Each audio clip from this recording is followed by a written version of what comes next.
Micah.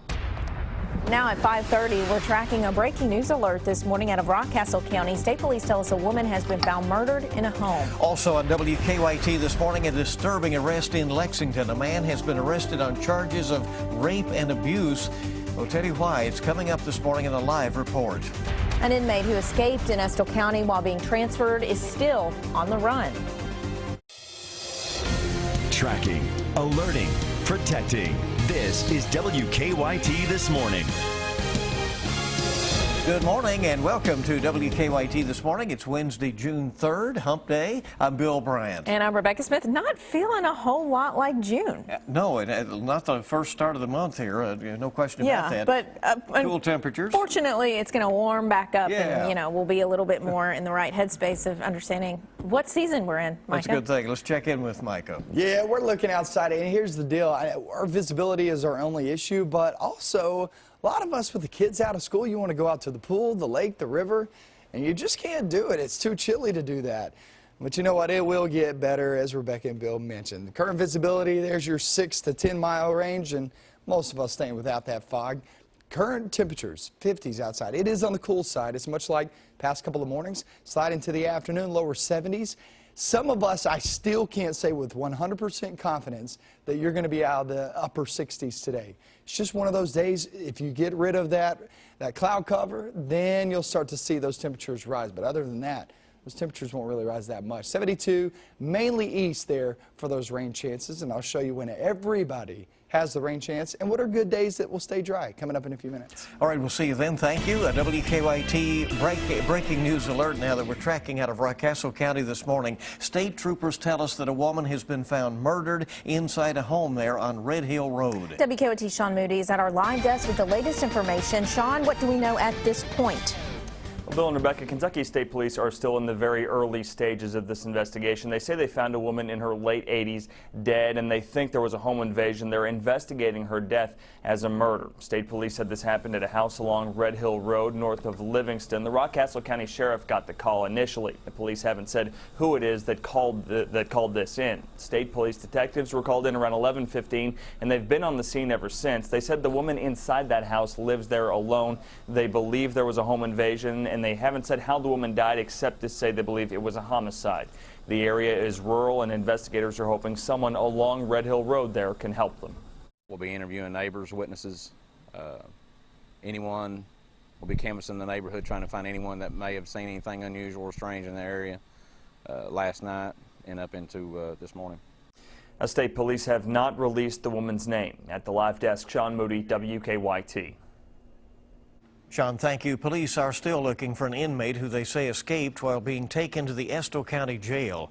We talked with state police early this morning. They say that Jason Gay has not yet been caught. Irvin police say Gay was being taken from the Laurel County Jail to the Estill County Jail when he escaped from a police cruiser Wednesday night. He was supposed to have a hearing in Estill County yesterday. After the escape, they say he ran to a nearby water plant and stole a truck there. A security guard shot its tires out of that truck as Gay was driving away.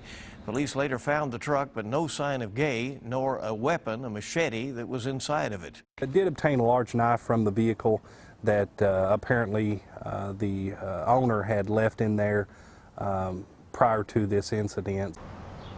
Gay has a lengthy rap sheet. He was arrested a year ago after police say they found drugs and a gun in his car. He also faced theft and bail jumping charges in Laurel County, where just last month he was sentenced to 11 years in prison. Well, new this morning, we are tracking a disturbing case out of Lexington. A man's been arrested on charges of rape and abuse. WKYT's Mark Barber is live from District Court. Mark, what can you tell us about all this? Good morning, Rebecca. I've been going through court documents this morning, and I've learned from an arrest citation that police ran DNA tests on a rape victim's baby after it was born, and they say that those DNA results led them to arrest James Weather. They say he was the father. Now, after those results came in, the 59-year-old was arrested yesterday and charged with third-degree rape and knowingly abusing an adult. According to an arrest citation, Weathers raped a woman with an intellectual disability back in February last year. Court documents do not say how Weathers knew the woman. He will appear in court for an arraignment in the case this afternoon. I've learned it won't be his first time before a judge. I've been going through court records, and I found that Weathers has been in and out of court several times in the past 16 years. He was charged with domestic violence in 1999 and 2009. However, both of those cases were eventually dismissed. Weathers has also faced a dozen traffic violations, including driving a car with a suspended or revoked license in 2012 and 2014. He pleaded guilty in both of those cases. Now the 59-year-old will be back in court again for this latest case on those sexual abuse allegations at 1 o'clock this afternoon. Live in Lexington, Mark Barber, WKYT. An Anderson County family searching for a place to stay after a fire just gutted their home. It started yesterday afternoon at a home near Lawrenceburg on Herndon Road. When Anderson County firefighters got there, they saw heavy flames and smoke pouring out of the back of the home. The family wasn't there at the time, but firefighters did have to rescue their pet. We did rescue a pet from underneath the deck. It was scared and kind of back in the corner, but we're able to get out the dog. Firefighters say they had to draw water from the pool in order to fight the flames. The home is a total loss. Firefighters did manage to save some of the family's belongings in addition to their dog. 5:36 now on WKYT this morning. An act of kindness has drawn together a grieving Bourbon County community mourning the loss of a teenager in a car crash. 13-year-old Emily Sams died Memorial Day weekend. The truck she was riding in crashed on Interstate 64 in Scott County. Last night, the Papa John's in Paris donated 100% of their carryout sales from 5 until 8 p.m. to the Sams family. Sam's parents are still recovering from the crash. One man who came to help out says he was overwhelmed by the community's support. There's still a lot of community in this country. There's still a lot of tight-knit, loving, compassionate people, and I just feel blessed to be a part of this community. Very proud of it. One of the Papa John's employees called our newsroom to tell us that they raised around $9,000 for the family. They'll get an official total later this morning when they take the money to the bank. Investigators say that a soccer game in a Lexington adult league turned nasty after a player attacked a referee. It happened Saturday at Whitney Young Park. Lexington police say a player punched a referee after the player received his second yellow card. League officials say the player's brother, who was there watching the game, also hit the referee. A Kentucky soccer official says there is no room in the game for this kind of violence. It's just pointless. The game is not that important. It's not that serious. It's supposed to be loved and embraced, and this is far outside the lines. Collins says his office is still gathering information about exactly what happened to determine the next step. In 1998, the Kentucky General Assembly passed a law making assault of a sports official a Class A misdemeanor and potential felony. We're learning more about a Madison County man police say held his elderly aunt against her will. Richmond police arrested 60-year-old Mark Blevins Monday. He's charged with unlawful imprisonment, assault, and terroristic threatening. Police say Blevins forced his 84-year-old aunt to sit in a chair at their home on Pleasure Drive. The victim told police whenever she tried to stand up, Blevins pushed her down, pulled her hair, pinched her, and threatened to kill her. Neighbors say the recent crime has led them to be more careful in their neighborhood. Just kind of be more friendly with my neighbors, I guess, because who knows when they might need you, and and keep my doors locked. Police say the victim was able to get away after calling for help. They say she was not seriously injured. Friends of a Lawrence County man who died in police custody say they still have a lot of questions about what led up to his death. Louisa police arrested 56-year-old Billy Collins for driving on a suspended license. But at the police station, they say Collins became aggressive, punching an officer several times and then barricading himself in a foyer. Police say they used a taser on Collins twice to subdue him. Shortly after, they say he showed signs of having a medical emergency. He later died at a hospital. Friends say Collins normally got along with everyone. He was the most generous person you ever knew. I mean, he'd give you anything or do anything to help you. But I mean, he had his moments too.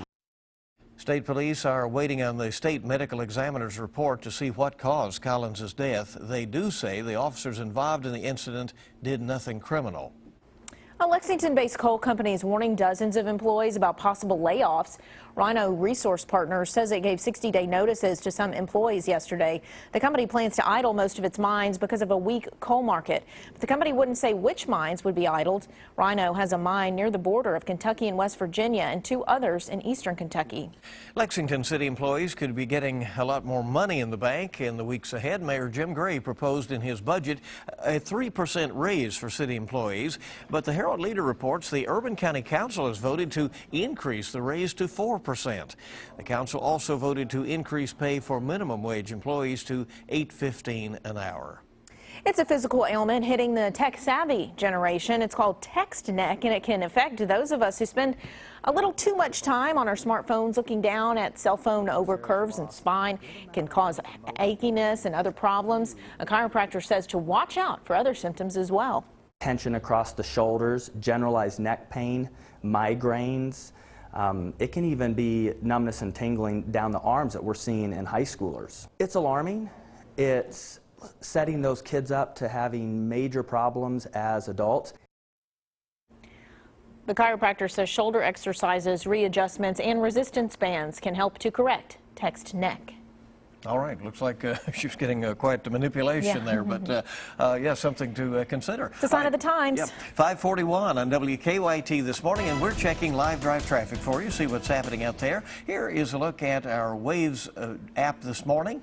Nothing going on, as you see, on the roads out there other than those closures that are listed downtown for the 21C Hotel project and the Centerpoint project as well. In addition, the closure of Alumni Drive near the UK campus, and that's going to be all throughout the summer until early fall is when UK is hoping to have those 2 roundabouts installed there near Commonwealth Stadium. All right, a couple of things to keep in mind, but otherwise smooth sailing out there. Still a lot more coming up on WKYT this morning. This Cool Cat may have just picked a winner for the NBA Finals. We'll show you how in just 5 minutes.